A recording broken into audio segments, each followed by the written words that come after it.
The world's most advanced cold wallet for the new generation of cryptocurrency lovers, Descent.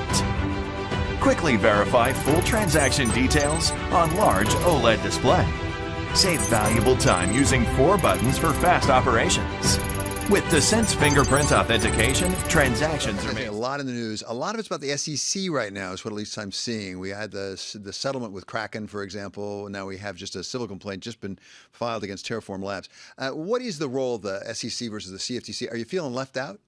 Oh, we're very busy, so just stay tuned. But I think it's important that in the United States, we have many different federal regulators, all of whom have their important roles to play. We have the bank regulators, the SEC for the securities market, of course, and the CFTC for the commodity derivatives market. So each one does its part, and I think what you're seeing right now is a coordinated effort to really examine the risk that exists in the crypto sector and to make sure that we're using all of the tools we have available.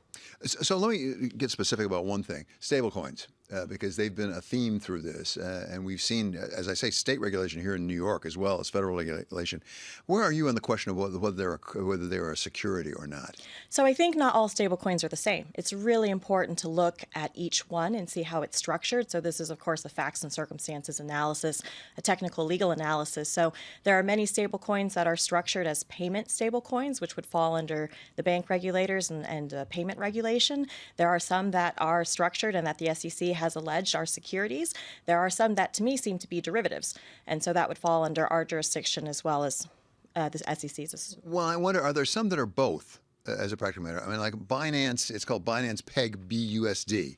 I've seen people say that that is both a derivative and a security at the same time. Is it possible to be both? I think, yes, security-based swaps are securities and they are derivatives as well. But I think I can't speak about any particular token. Okay, fair enough. But in general, there are things that can be both. That can. Sure. There are security-based swaps, like I said. How should we, those of us who are not involved the way you are, regard the question of where these things should be regulated between the SEC and the CFTC? I mean, what's the right way to look at that question? Yeah. Well, I think it just all comes down to the product analysis, like you just mentioned, right? So the SEC, of course, has jurisdiction over securities in the securities market, and that includes security-based swaps and other derivatives on securities. And there has been, through Dodd-Frank and other legislation, the delineation between the CFTC and the SEC, and indeed there's a long history going back between the agencies all the way back to Chairman John Shad and Chairman Philip McBride Johnson, the Shad-Johnson Accord, where they determined where some of the delineations were between the two agencies. Security futures, another product where that took some time to hash out. So the agencies are used to working together. The industry is used to having to do that analysis to determine what's the SEC and what's the CFTC.